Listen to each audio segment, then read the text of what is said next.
Hello and welcome back to the Determinants of Health.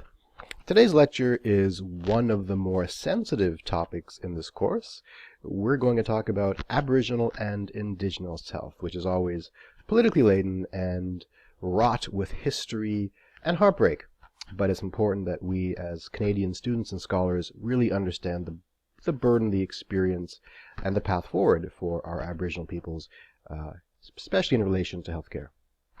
So what is an Indigenous or Aboriginal person? And I use these terms interchangeably today. Recognize that some people will prefer one term and some another. But the UN has struggled to identify what Indigenous really means, but they suggest that an Indigenous person probably has the following characteristics. They must first identify themselves as an Indigenous person. They have to be accepted by other members of Indigenous communities as one of them. They have to have a connection historically with the pre-settler society, because the distinction between an Aboriginal experience and a non-Aboriginal experience has to do with the arrival of newcomers. In Canada, we're talking, of course, about colonizations by Europeans, predominantly by the British and the French.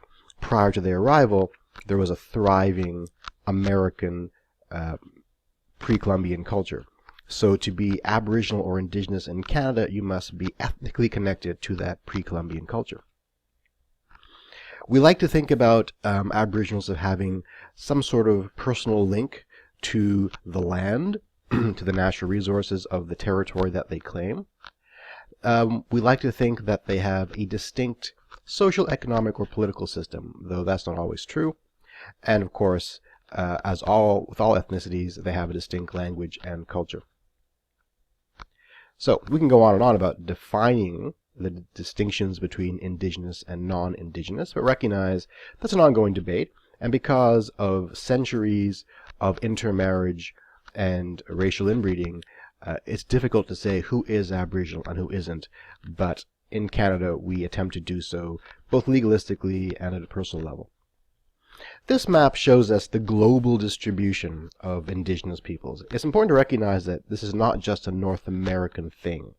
We have original peoples in almost all parts of the world.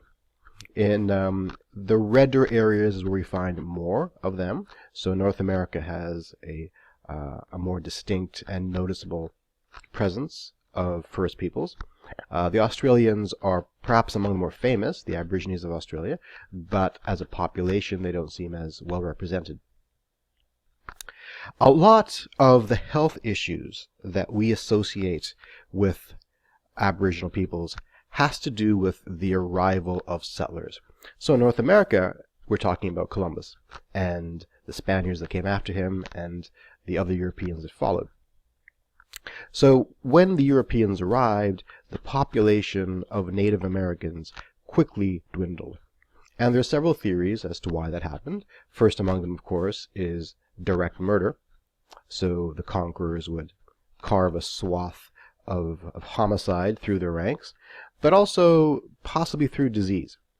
So by bringing European, Eurasian diseases to North America, to which Native Americans were not immune, things like smallpox, mumps, even measles, that may have caused an even greater negative effect on the population, a decimation as it were.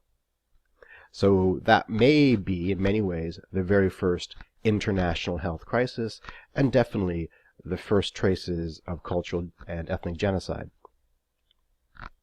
Keeping in mind that after the Europeans arrived in North America, there were other kinds of abuses, not just biomedical. Natives were enslaved, they were abused, they were segregated, all kinds of horrible things happened to them. So this is an actual photograph of Native peoples taken as slaves to be sold in the slave markets, I believe in Haiti at this time. So many of the disparities and the suffering and the problems that we witness in First Nations and Aboriginal communities today can be linked in almost in a straight line to the colonial experience several generations earlier. It's an important thing to note because we're not saying there's something specifically ethnically problematic amongst Aboriginal or Indigenous peoples that cause them to have the experiences that I'm going to describe in this presentation. We're saying that they're still experiencing the negative consequences of the assault that their peoples experienced at the hands of colonists generations ago. This map shows us where the extractive frontiers are. What do I mean by that? The extractive frontiers in this case are places where large-scale industrial mining and logging is taking place. I'm going to suggest to you that there is a strong correlation between negative health experiences of indigenous peoples and the presence of commercial extractive endeavors. So the red circles show us where indigenous peoples are, and the yellow circles show us where these extractive mining operations are taking place. Interestingly, they're pretty well correlated. So some of my work takes place in Guyana, which is in the northern part of South America, and I deal with Aboriginal health there, often as a consequence of the activities of mining companies. And the miners there are looking for gold, aluminum, things like that. And very often Canadian companies are intimately involved as well. So we'll talk a bit about that at the end of this presentation.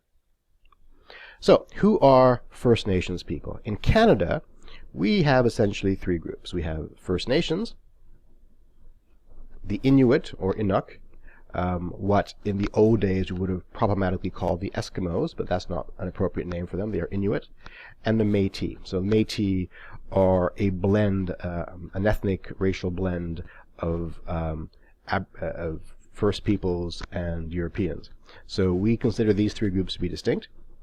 And the term Indian is problematic. Now, you know from your elementary school history that we use the word Indian because when the Europeans first arrived, they thought they were in India, and they thought that these first peoples were in fact Indians.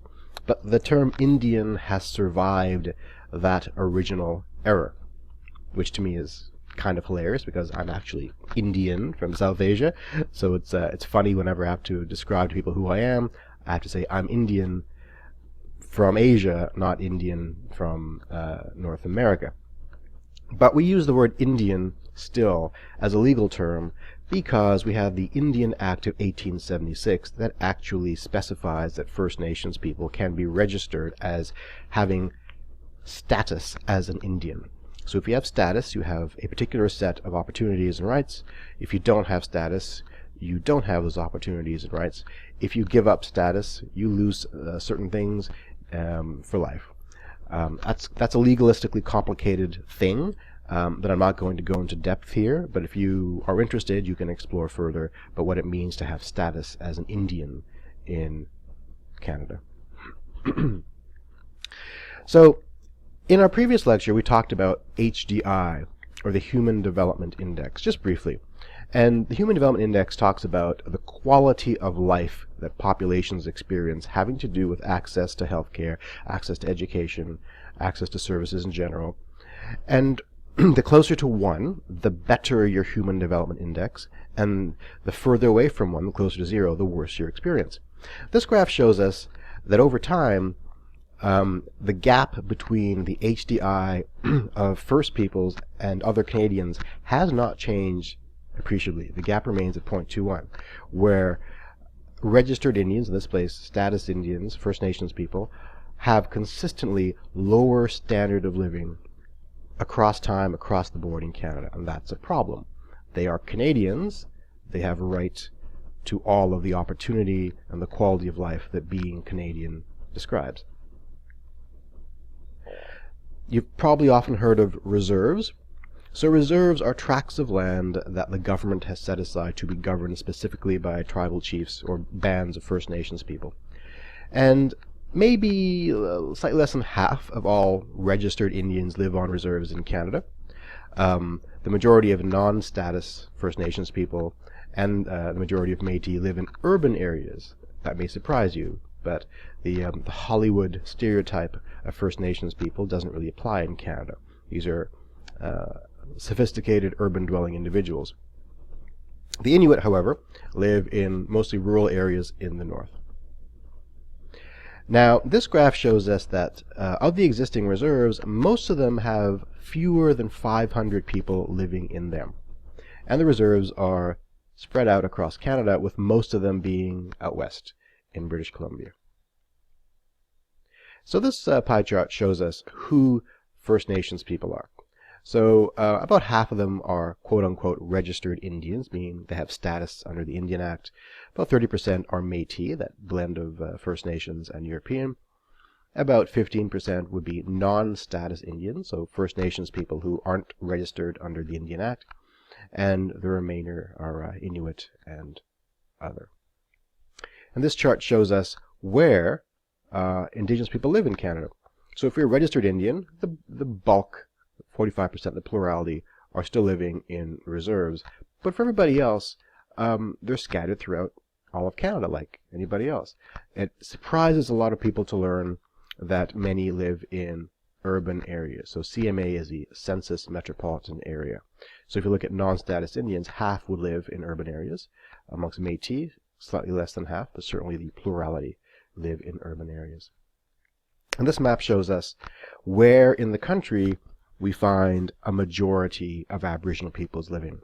It will not surprise you to learn that in the north, 86% of the population is Aboriginal. The further north you go, the more that majority manifests itself. And out west, there are a larger proportion of the population is considered to be Aboriginal.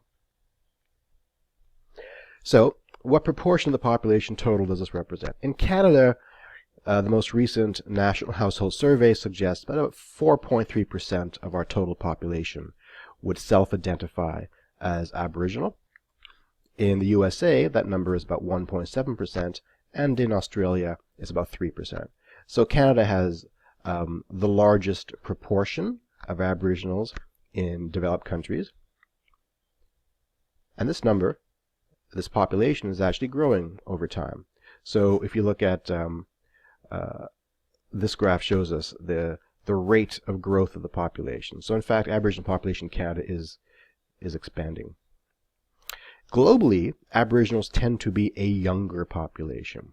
What this means is that in their communities, there are more young people than old people. It doesn't mean that that they have a shorter lifespan. In fact, they do, though. It just means we talk about youth of populations in population studies. We're talking about age pyramids like this. This is the general Canadian age pyramid. If you don't remember how to read a chart like this, essentially what we're saying is, here we have men on this side and women on the right. The bulk of the Canadian population is in fact middle-aged, between the ages of like 30 to 65 or so. We are an old population. A minority are young, are under the age of 30. That's why we have so many aging issues, increasing dementia, problems with social care and maintaining social security. We have an old people's list of policy issues to tackle. We're an old country, much like other Western European countries. Now, if we overlay on top of that our Aboriginal population, which is these yellow lines, you see that the Aboriginal population is in fact a young population. The majority of our Aboriginals are in fact under the age of 25. They are youthful. This represents countries like India, who are dynamic and robust and economically vibrant. So many people see a chart like this and see economic promise amongst the Aboriginal population. They may be headed for a period of boon, of wealth, of opportunity in the next decade or so. To show that this is a global phenomenon, here is the Australian situation. So the darker bars here is the non-Indigenous population of Australia, and the lighter bars are the Aboriginal population. Just like in Canada, the Aboriginal population is much younger. So the Aboriginal population in Canada struggles in several ways. The employment rate among Aboriginals is phenomenally lower than among non-Aboriginals. So we have unemployment issues that are prevalent. If you control for age, meaning that we only compare the young people to the young people and the old people to the old people, we find that the Aboriginal population is more than twice as likely to be unemployed than non-Aboriginals. This is correlated with education. So fewer Aboriginal people between 25 and 34 have high school diplomas than non-Aboriginal people. And of course, the median income is lower for Aboriginals as well. As we know, all of these phenomena are interrelated: employment, education, income. To show this visually, this is the gap between Aboriginals and non-Aboriginals when it comes to having university degrees. Over time, that gap is growing slightly. So Aboriginals have substantially fewer university degrees than non-Aboriginals, and the problem is exacerbating. The unemployment rate appears to be getting better. The gap still exists, but the difference is closing. Now, whether or not that has to do with the general population becoming more unemployed, or having to do with the Aboriginal population becoming less unemployed, is unclear, but the gap is closing. Median income, the gap appears to be fairly constant. It's over time. So Aboriginals make less money than non-Aboriginals. Crowding we talked about in a previous lecture as having to do with health outcomes. So crowding increases stress, it increases the chances of spreading infectious disease. It's a great indicator of poor health outcomes. Aboriginal populations have a lot more crowding than do non-Aboriginal populations. Keep in mind, I showed you an earlier graph that said that reserves have fewer than 500 people very often. That suggests that there's more space. But remember that most Aboriginals don't live on reserves. And in addition, even those who do have dwellings that are small and that cause crowding. Right? The crowding gap has been diminishing over time, which is good, but the gap still exists. Then we have the quality of dwellings. So the gap between Aboriginal and non-Aboriginal when it comes to their homes needing repairs is consistent and slightly growing. So Aboriginals are far more likely to have homes that are of lower quality than non-Aboriginals. I can't talk about the Canadian Aboriginal experience, especially when it comes to health, without speaking for a moment about the residential schooling system. I'm not going to go in depth into this. I'll just suggest to you that you need to acknowledge that this is a thing and that it is related to the struggles and suffering of our First Nations and Métis and Inuit peoples. So here's an example. What this individual, Thomas Moore, was sent to a residential school and transformed from his original cultural glory to this, to like a mainstream Canadian individual. Now, this may strike some of you as being either a positive thing or a neutral thing, but think about what he has given up. He's given up his ties to his people. Very often, the instillment of resentment towards one's people is an effect of this process. They're taken forcibly from their homes in many cases, and many never end up seeing their parents ever again. In fact, if they're taken young enough, they end up not being able to speak the language of their parents, so you're creating cultural divides across generations. The residential schooling system, one could argue, and I would argue it, is an attempt at cultural genocide. It's an attempt at erasing the entirety of the First Nations' existence. So a few years ago, there was an official apology by the Canadian government for the residential schooling system that lasted 100 years or so. And as a result, we have the Truth and Reconciliation Commission in Canada that seeks to mend the wounds that were caused by the schooling system. If you want to learn more about the Reconciliation Commission and the experience of Aboriginal peoples in the residential schooling system, go to this link at CBC News. But here's a stat that may suggest to you that this was a profound problem. So the odds of dying, if you're a soldier serving in World War II, were 1 in 26. The odds of dying, if you're an Aboriginal child in the residential system, was 1 in 25.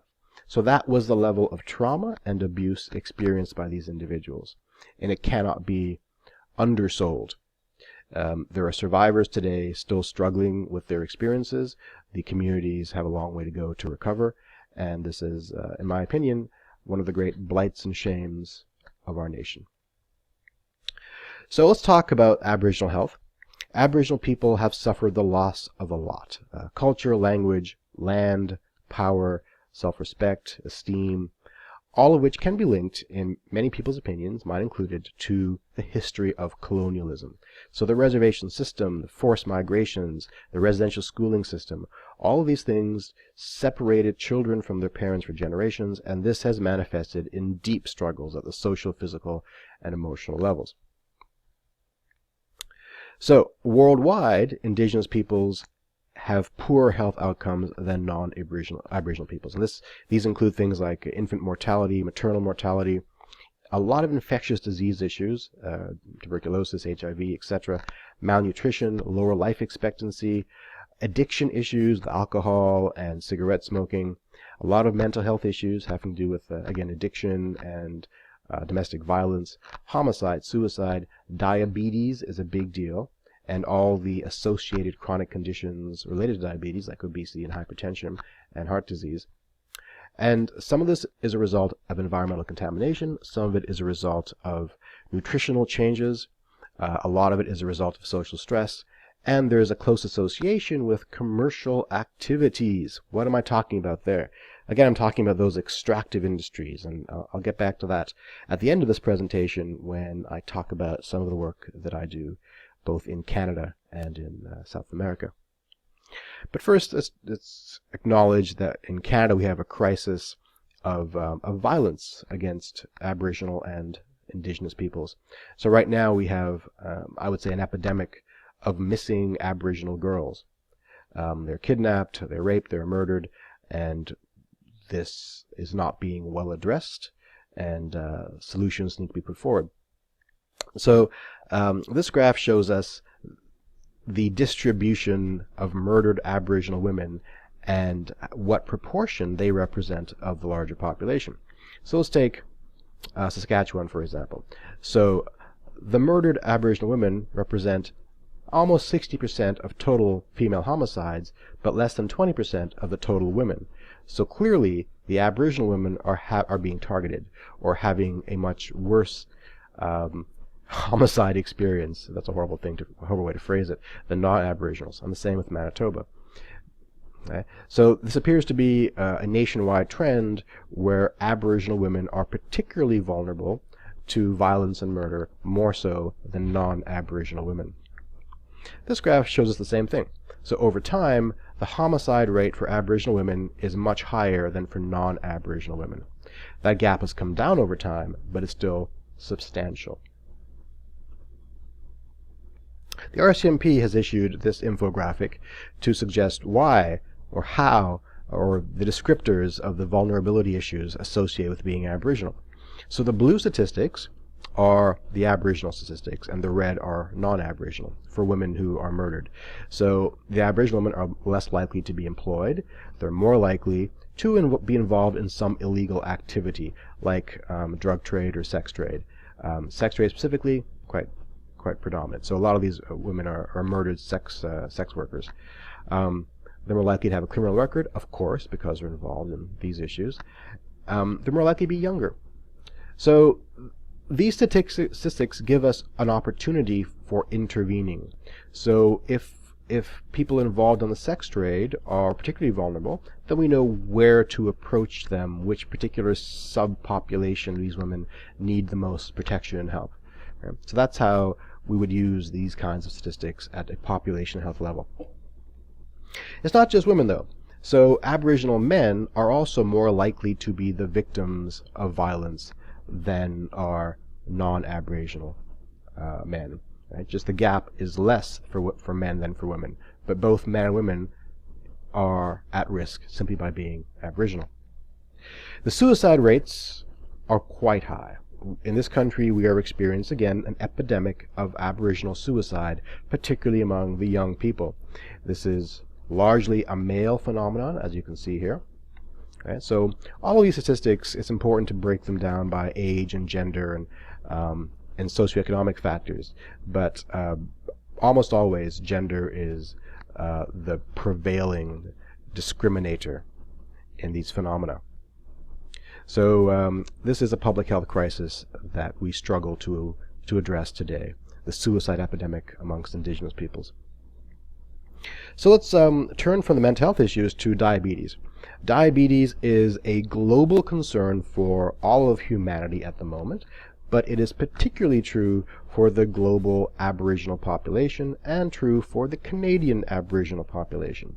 So this graph shows us the relative rates of diabetes in the various populations. So in the non-Aboriginal population in Canada, about 5% would be diabetic according to this graph, but amongst Aboriginals, the number is substantially higher. Let's compare that to Australia. In Australia, the Aboriginal population is also experiencing a much higher rate of diabetes. This shows us it's not strictly a Canadian phenomenon, it's a global phenomenon. And as I mentioned, it's useful to break things down by other factors like age and sex. In this case, we broke it down by age. The gap is much higher amongst the elderly in Australia. So I'm going to talk a little bit about some of the work that I've done. Recently, we did a study of Aboriginal women's perceptions of the mining industry in Canada. Here are my co-authors. And what we found, first we conducted a systematic review. So a systematic review is extracting information from published studies and analyzing them again with a new framework, a new viewpoint. And we asked the questions, what are Aboriginal women's perceptions of the impacts of the mining industry? And what are their views on the formal processes related to mining, meaning the negotiations, the rules, the policies, and so forth. What we found was that women have deeply felt concerns about the effects of mining on their lives, particularly related to environmental situation, how it's affecting their family dynamic, how the money is changing their societies, how the money is being distributed, and how it's accelerating social ills, like more money often means more addictive behaviors, separation of the family. So if you're spending a lot of time at work, you're not spending time together in the family, and that's distinct from their cultural experiences. They're also finding that the women and the men have very different experiences related to the mining. The women make less money, and so they're even greater, more disempowered than before. All of this is to say that there is a complicated relationship between large-scale industry and Aboriginal communities all around the world. The reason for that is, when we created the reserves for these people, we put them in low-quality land, not knowing that this land has treasures underneath. And now that we want those treasures underneath, we have to affect these people once again. So let's talk a bit about the work I do in Guyana. So Guyana is a country in the north of South America. A lot of the problems that we have there have to do with sexual disease. So in this picture here, we're visiting a school in the remote interior, very close to the jungles of Brazil.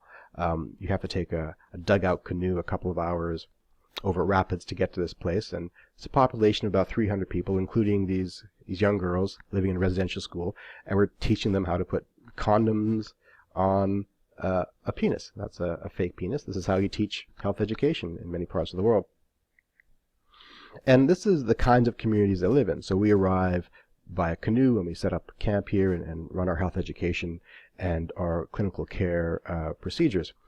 Now, this picture is useful because upstream there's a mining operation. So some of the ways that poor health is enacted in these communities is sometimes there's industrial runoff that contaminates the river. That could include things like cyanide. Cyanide is used in gold processing. It could affect the fish. It could affect the drinking water. Who knows? But in a more socially deterministic way, what often happens is the companies provide a source of income for the men of the village. The men are taken away for weeks or months at a time to work in these new areas, leaving the women alone.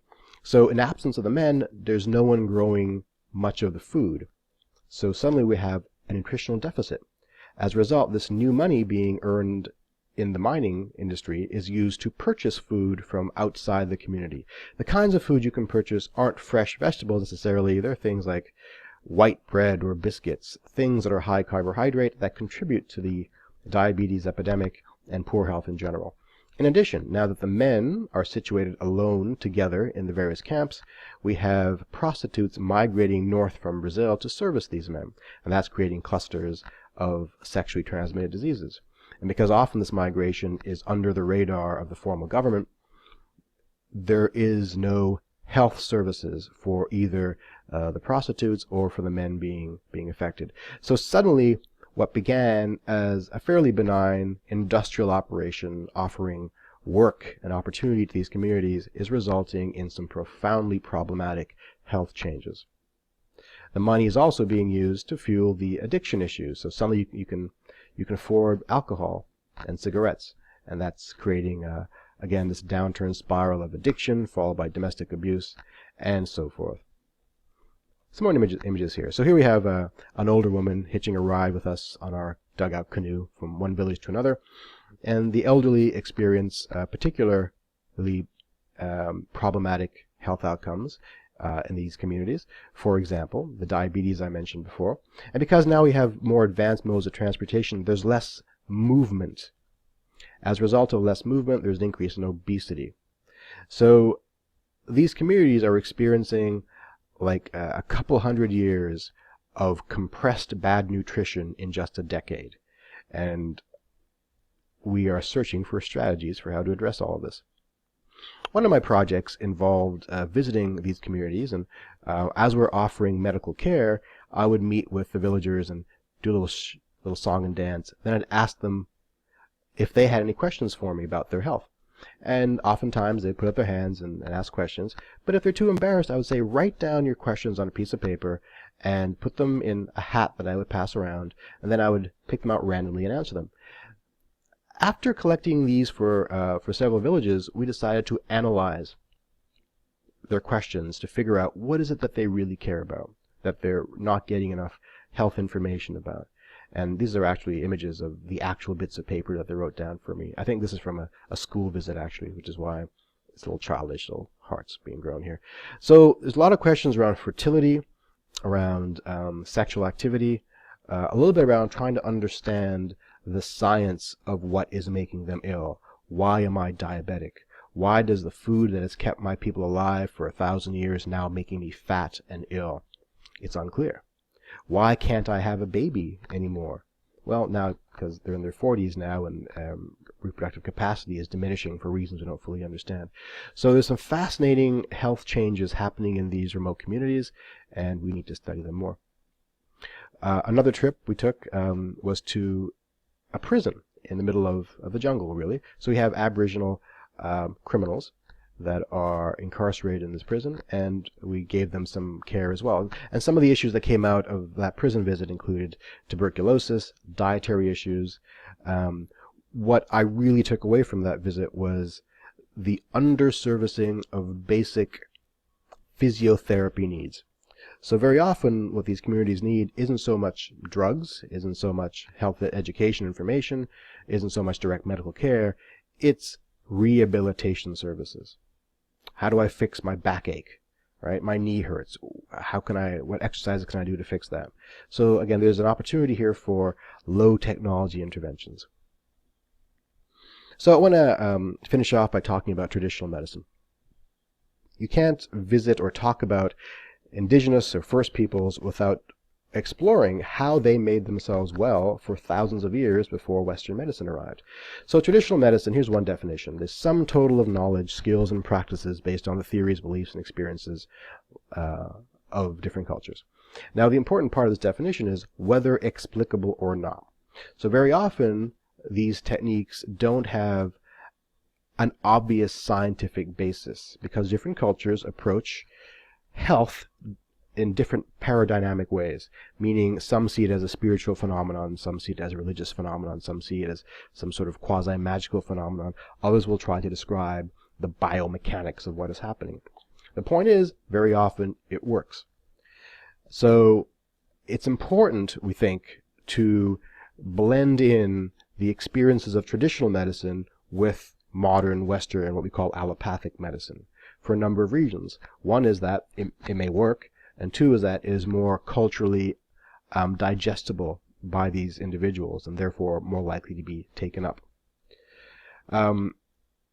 In parallel to that is the movement to identify the new pharmaceuticals in these remote areas. So again, in the communities that I work with in Guyana, we don't know what a large number of those plants really can do.